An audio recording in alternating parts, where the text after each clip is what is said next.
ఎట్లున్నారు? అంత మంచి కదా. ఇలా మీకోసం మస్తు ముజలు పట్టుకొచ్చిన దమ్ముని చెప్పుకుందామా? చలో పాండ్రి. ఈశ్వరప్ప హోమియో క్లినిక్ సమర్పించు ధూమ్ దా ముచ్చట. ఇక ముచ్చట్లు షురు. తెలంగాణ జనానికి బాసులెవలు మీరే ఎప్పురి? 2 ఏళ్ల కిందటి దాకా మనకు మనమే బాసులము, మనకు మనమే మాట్లాడుకున్నాము, మనకు మనమే నిర్ణయం తీసుకున్నాము. కానీ ఇప్పుడు ఢిల్లీ పెద్దలే బాసులు. అర్థమైంది అనోళ్ళ నేనేం చెప్తున్నాను? బీఆర్ఎస్ అధికారంలో ఉన్న నాళ్ళు కేసీఆర్ సార్కు గీ స్కీమ్ పెట్టాలనిపిస్తే పెట్టేది, గిట్లా చేయాలనిపిస్తే చేసేది, జనం ఏది అడుగుతే అది సరే అని చెప్పేది. కానీ ఇప్పుడు షెయి పార్టీ పాలనలో ఎట్లున్నది? ఏది చెయ్యాలన్నా ఢిల్లీ వాళ్ళ పర్మిషన్ తీసుకోవాలి. జనాలకు ఏం అవసరం ఉన్నా ఢిల్లీ వాళ్ళు చెప్తేనే చెయ్యాలి. ఏదన్నా పని ముంగడికి పెట్టుకోవాలన్నా ఢిల్లీకి పోయి ఆడ పర్మిషన్ ఇస్తేనే ముంగడికి పోతుంది. తుమ్మాలన్నా ఢిల్లీ అని, దగ్గాలన్నా ఢిల్లీ ఢిల్లీ ఢిల్లీ ఢిల్లీ. ఇక అందుకే మన రేవంత్ అన్న మల్లో మల్క ఢిల్లీతో పట్టిండు. విజయవంతంగా 49వ సారట. మరి ఈ తాప ఏం చేసుకొస్తాడో అరుచుకుందాం మనం. శ్రీమాన్ రేవంత్ సార్ వారిని సపోర్ట్ చేయక ఢిల్లీని ఒక ఇల్లు తీసుకొని ఆనే ఉండమంటే ఒక చిత్తమైతుందేమో అని అనిపిస్తుంది నాకు. తాపుకోసారి అచ్చుడు పోవుడు ఈ మనల ఛార్జీలు దండు అంటే దండు చెప్పు. సార్ ఈడికి వచ్చి చేసేది కూడా ఏం లేనేలేదు కూడా. ఇట్లనే అంటారు మరి. కాదా మరి సారు వారు సీఎం అయినాక 20 నెలలల్లా 49సారి ఢిల్లీతో పట్టిండు. ఎందుకయ్యా అంటే అలా పార్టీ పెద్ద లీడర్లను కలిసేదందుకట. రాహుల్ బాబును గలవాలే, ఖర్గే సార్ను గలవాలే, సోనియమ్మకు దండం పెట్టి రావాలి. అటెనకచ్చి అలు అంటే ఊ, కు అంటే కు అని వాళ్ళే కాలే. ఈసారి దేని గురించి అంటారా? బీసీ రిజర్వేషన్ల గురించి అట. ఇక వాళ్ళు పర్మిషన్లు ఇవ్వాలి కావచ్చు సార్కు.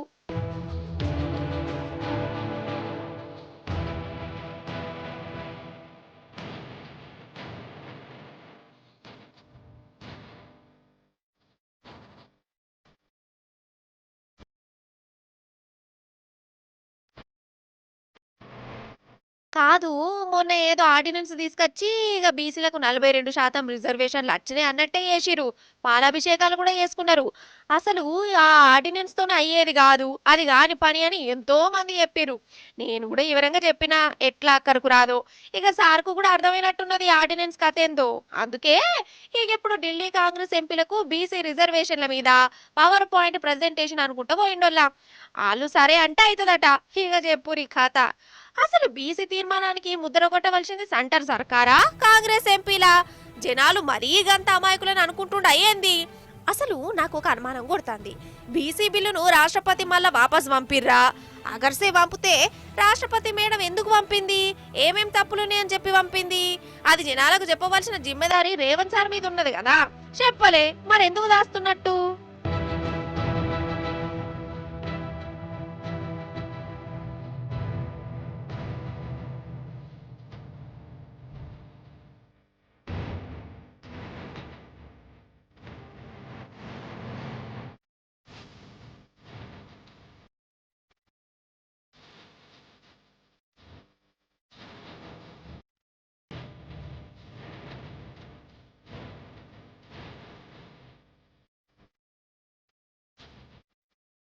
మరి ఇప్పటికిప్పుడు ఢిల్లీకి ఎందుకు పోతున్నావు సారు అంటే బీసీ రిజర్వేషన్లను సాధించుకునేందుకే పోతున్నా అంటుండు. మరి గట్లా ఢిల్లీలో సాధించుకుంటే మరి ఇన్నొద్దులు పెట్టిన కమిషన్లని, నివేదికలని, అసెంబ్లీల బిల్లులని, ఆర్డినెన్స్లని గిట్ల ఎందుకు నాటకం ఆడినట్టు? గట్టనే కొడుతుంది మరి సారు వారి 49సారి ఢిల్లీతో పడితే.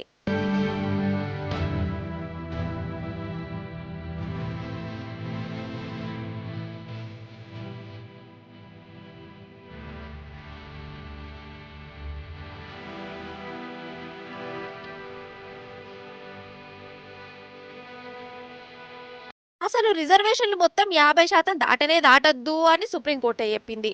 అగర్సే దాటితే రాజ్యాంగ సవరణ చెయ్యాలి, సెంటర్ సర్కార్ వాళ్ళని డిమాండ్ చెయ్యాలి. గదంతా ఇడిచిపెట్టి ఆర్డినెన్స్ పేరుతోని మందిని మత్పరిచింది. జనాలకు కూడా అర్థమయ్యే వరకల్లా ఇంకో నాటకం రెడీ చేసి చలో ఢిల్లీ అనుకుంటా అక్కడి చేయి పార్టీ ఎంపీలకు రిజర్వేషన్ల గురించి చెప్తాడట. గిట్లున్నది సారు వారి చెట్ల మీద ఇస్తరాకులు గుట్టే ముచ్చట్లు అని అంటుర్రు మరి బీసీ సంఘ పోళ్ళు. అవగాని వానలు ఎట్లా పడుతున్నాయో మీకెళ్ళి మంచిగా పడుతున్నాయా? ఏ ఇటు పట్టని దిక్కైతే ఆనదేవుడు జర గట్టిగానే అరుచుకుంటుండు కాదు. ఆనకాలం వచ్చినా నెల రోజుల సంది వానలు పడలే కదా. జనాలు పూజలు కూడా చేసిరు, పండుగలు చేసిరు. ఇక ఏమనుకున్నాడో ఏమో ఆనదేవుడు, ఇక చూడు రికాం లేకుండా వాన గురిపిత్తనే ఉన్నాడు. పారి మరి మనం వాన ముచ్చట్ని అరుచుకుందాం. వానదేవుడా నీ గురించే చెప్తున్నా నేను. అబ్బర బిడ్డ, అసలు రికాన్ లేకుండా వాన పడతనే ఉన్నది కదా. ఫస్ట్ పన్నం సంగతి చూద్దాం. రాత్రి సంధి కొడుతూనే ఉన్నదోళ్ళ షిటుకు షిటుకు అనుకుంటా చిటపట చినుకులు పడుకుంటా పెద్ద వాననే పడ్డది. ఇక దగ్గులేదు దగ్గులేదు. ఇక పట్నంలో వాన చేయబట్టి రోడ్లేవో చెరువులేవో అర్థమే కాలే. ఈ హైడ్రా హైడ్రా అని ఇల్లు గులగొట్టిరు కదా, మరి గులగొట్టినా కానీ గదే కథ అయింది.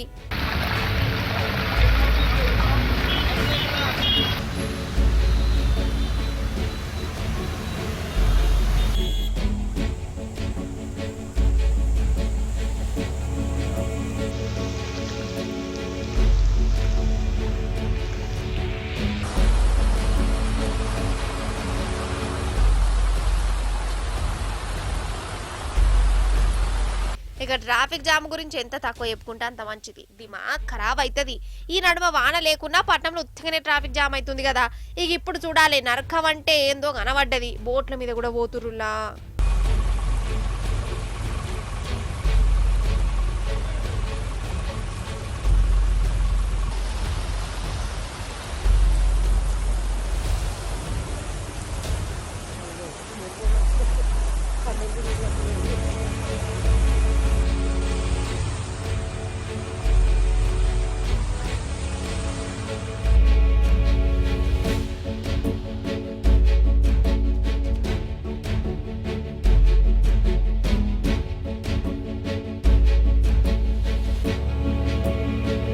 ఇటు ఊర్లలో కూడా మస్తు వానలు పడుతున్నాయి.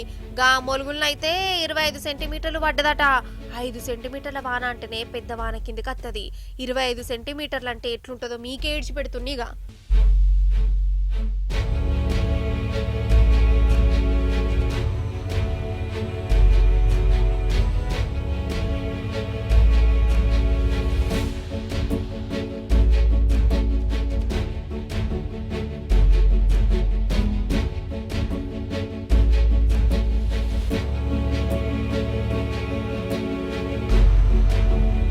ఈ వానలు చేయబట్టి ప్రాజెక్టులకు నీళ్ళత్తానయి మంచగానే. చెర్లు వాగులు జలపాతాలు నీళ్లతోనే కలకల్లాడుతున్నాయి. మన కాడిట్లుంటే అటు ఢిల్లీ రాజస్థాన్ రాష్ట్రాలల్లో వరద కథ చూస్తే మీరు పర్షాన్ అవుతారు కావచ్చు. అగు చూడురిగా.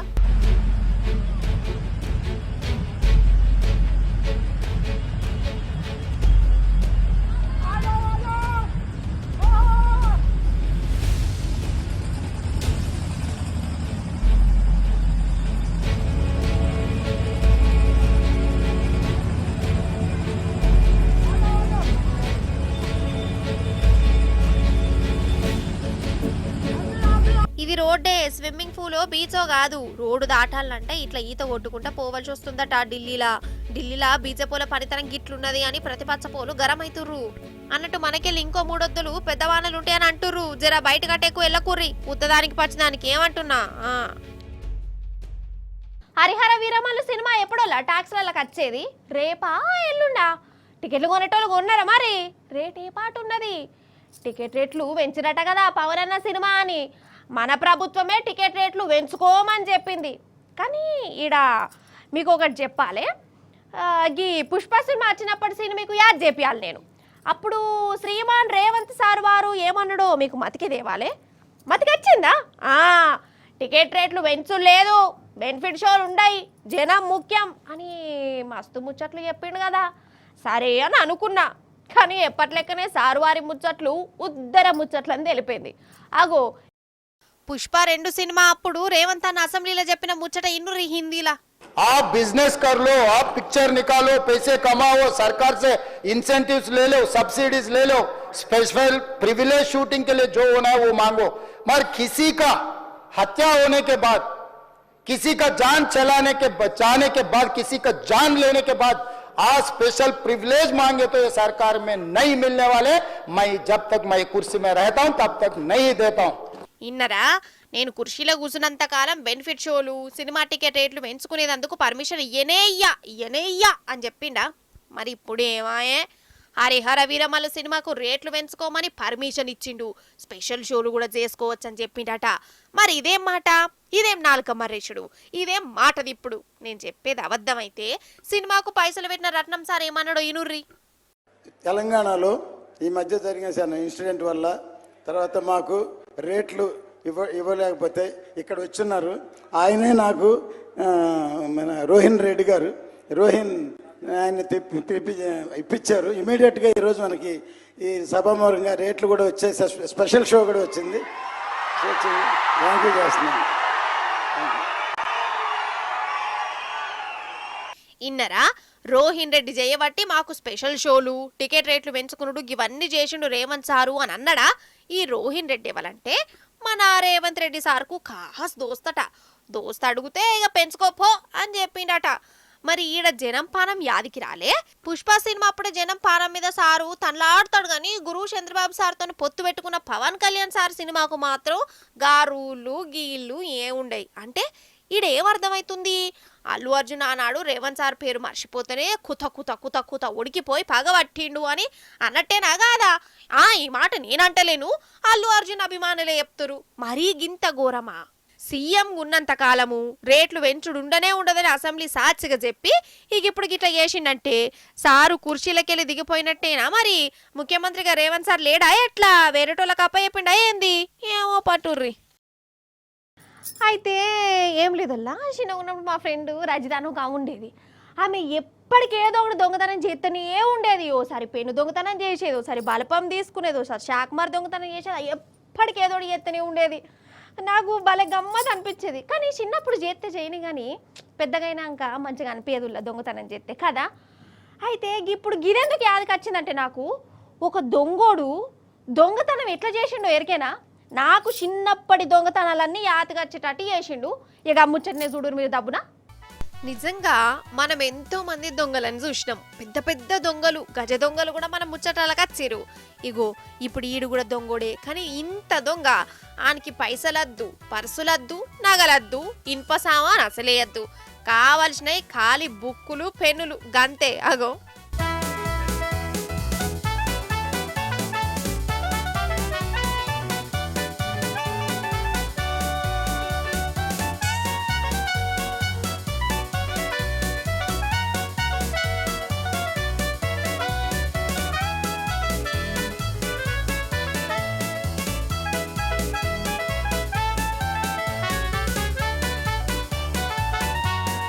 చూసినవా, బుక్కులన్నీ ఒక ముల్లెల కట్టుకొని మోసుకొని పోతుండు.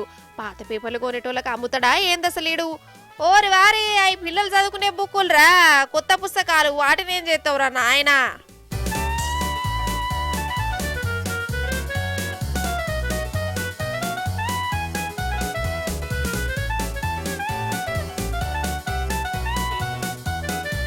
అయితే జత్యాలలా సర్కార్ కాలేజ్ ఉన్నది. ఆడవిల్లలదే కొన్నొద్దుల సంధి దినాం క్లాస్ రూముల నుంచి బుక్కులు మాయమైతున్నాయి అట. 1-2 రోజులంటే ఏమో అనుకున్నారు. అసలు బుక్కులు ఎట్లా మాయమైతున్నాయో కూడా అర్థం కాలే. ఆళ్ళ నీళ్లను బదనాం చేసినందుకని సీసీ కెమెరాలు పెట్టిరు. అయితే మొన్న బోనాల పండుగ నాడుగున్నోళ్ళ సెలవు కాబట్టి పిల్లలు క్లాస్ రూముల్లో పుస్తకాలు పెట్టిపోయిరట. ఆ రోజు కూడా ఈడు మూట పట్టుకచ్చుకొని బుక్కులన్నీ ఎత్తుకపోయిండు. సీసీ కెమెరాలో వాని శేఖలన్నీ కనబడ్డాయి. అగుజుగుడు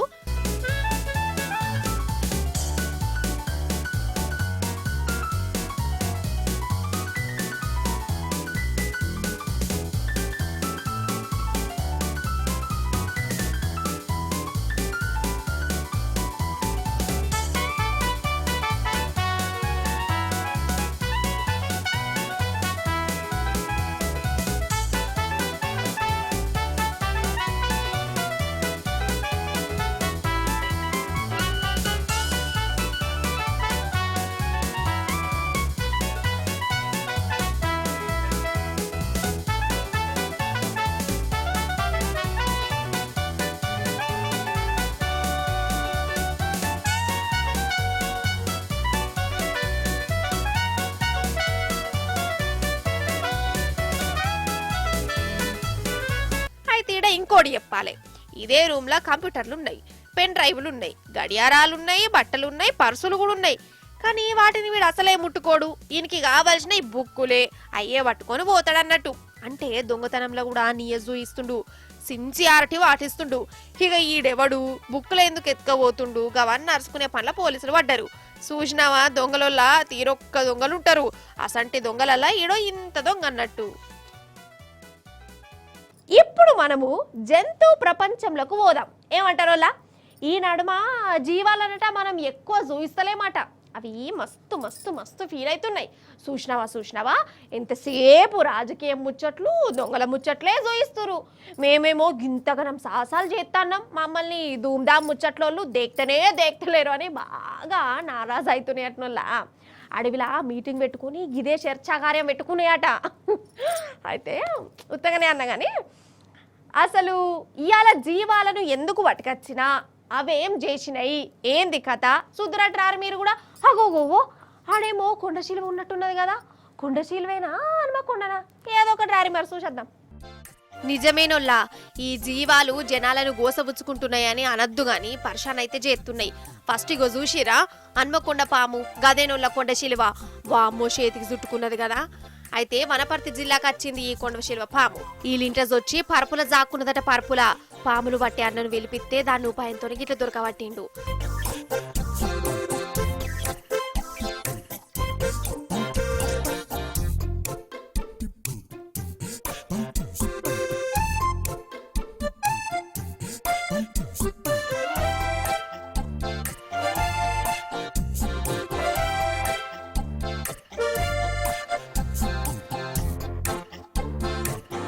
అనపర్తి కొండ శిలువ కథ గట్లుంటే ఇటు చూడురిగా గుడ్డెలుగు హోటల్కి వచ్చిందోళ్ళ ఆ హోటల్కు మరి చిప్పలు కడుగుతుందా లేకుంటే ఇడ్లీ వడలు తిందామని వచ్చిందా మనకు తెలియదు. ఉరుసత్తుగా వచ్చింది, జరసేపు ఉన్నది, అగో పారిపోతాంది. ఇది రాజస్థాన్ హోటల్ అన్నట, మన కాడ కాదు.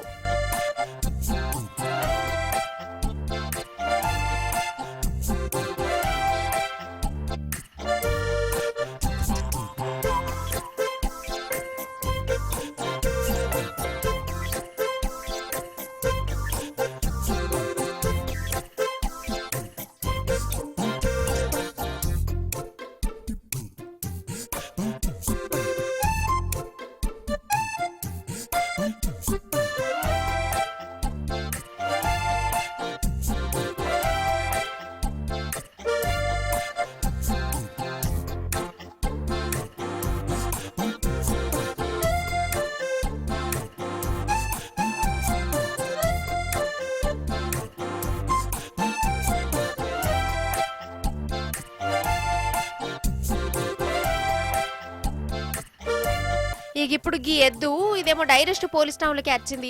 అరే అవంటే ఉత్తరప్రదేశ్ రాష్ట్రంలో ఉన్న ఒక పోలీస్ టౌన్కి వచ్చి 3 అంతస్తుల దానికి ఎక్కింది. మరి ఇది ఎవరి మీద కంప్లైంట్ ఇచ్చేది అందుకు వచ్చిందో ఏం పాడవు. ఇక ఇట్లా చేసిన ఈ జీవాలు అందుకే ఇవాళ వీటి గురించి చెప్పిన మీకు. నిజం చెప్తున్నా, పెళ్లి సెట్ అయినాక పెళ్లి సామాన్ తెచ్చుడు ఒక ఎత్తు, ఇక పెళ్లి పత్రికలు కొట్టించడు ఇంకో ఎత్తు. పెళ్లి పత్రికలు ఎట్లా కొట్టియాలి, ఇంగ్లీష్లో కొట్టియాలనా తెలుగులోనే కొట్టియాలనా లేకుంటే 2 భాషలలో కొట్టియాలనా, తక్కువ పైసలలో కొట్టిస్తే చుట్టాలు చిన్నతనంగా చూస్తారు కావచ్చు. అవర్సే ఎక్కువ పైసలు పెట్టి కొట్టిస్తే ఏం ఫాయిదా ఉంటుంది, కడుపుకి వచ్చేదా కాలుకి వచ్చేదా. ఇట్లా సవా లచ్చ దిమాగ్ ఖరాబ్ ఆలోచనలు ఉంటాయి కదా. ఇక పెళ్లి పత్రికల లాస్ట్ కింద బంధుమిత్రుల అభినందనలతో కాడ ఇంకా పెద్ద నెత్తి నొప్పి వస్తుంది కదా. సరే అవన్నీ పక్కకు పెట్టారు కానీ నేను ఇప్పుడు పెళ్లి పత్రికల ముచ్చట ఎందుకు తీసిన అంటే, మనకు ఒక పెళ్లి కారట వచ్చింది. అది చూసుడుతోనే నాకు పర్షాన్ అనిపించింది. మీరు కూడా చూసి పర్షాన్ గారి మరి దబ్బునా. చిన్నదే ముచ్చట కానీ మంచి ముచ్చట, శుభరాకల ముచ్చట. వీళ్ళిద్దరూ అడవి బిడ్డలు, ఆదివాసీలు. పిల్లగాని పేరు కన్నరాజు. ఆదివాసీ హక్కుల కోసం ఉద్యమాలు చేస్తాడు. ఈయనకు శరణ్య అనే టామతోని లగ్గం ఫిక్స్ అయింది. పెళ్లి పత్రికలు కొట్టించి ఐటీడీఏ ఆఫీసర్కి ఇచ్చిండు. ఇంట్లో పెద్ద విషయం ఏం లేదు కానీ ఆ శుభరాకలు చూడురి ఏ భాషలున్నాయో. రాత తెలుగే కానీ కోయ భాష. ఒక మంచిగా చదువుర్రి. ఓయ మీరు పెళ్లి కబూర్ అంటే పెళ్లి పిలుపు అని అర్థం కోయ భాషల. పెళ్లి డాన్ అంటే పెళ్లి పిల్లగాడని అర్థం. పెళ్లి పిల్లనేమో పెళ్లికి ఒక ఆడంటారని రాసిండు. గిట్ల శుభ రాకంతా కోయ భాషలనే కొట్టించిండోల్లా. అంటే కోయ భాషకు లిపి లేదు, ఖాళీ మాటలే. ఆ మాటలు కూడా పెళ్లి పత్రికలకు ఎక్కించి భాష మీద ఉన్న పాయడానికి ఇట్లా బయట పెట్టిండి ఈ పెళ్లి పిల్లగాడు. ఇక కోయ భాషను చదివి పెద్దసారి కూడా మస్తు దిల్కుషైండోల్లా. అగో కారట్ అందరికి చూయించుకుంటా మురిసిపోయిండు. మన కాడ కూడా ఈ నడుమ చాలా మంది తెలంగాణ భాషలనే శుభరాకలు కొట్టించి మురిసిపోతురు. ఇది అమ్మ నేర్పిన భాష మీద ఉన్న పాయరం అంటే.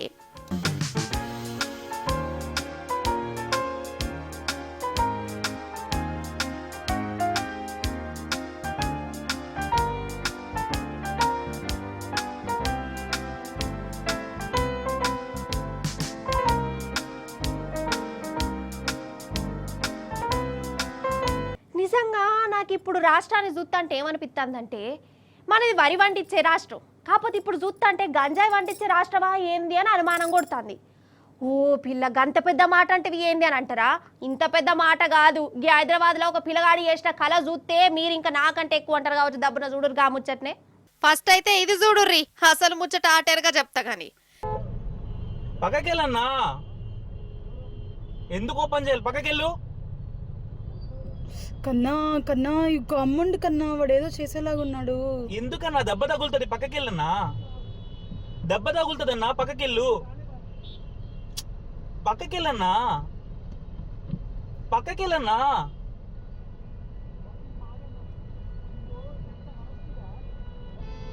పక్కకెళ్ళన్నా, దెబ్బ తగులుతుంది.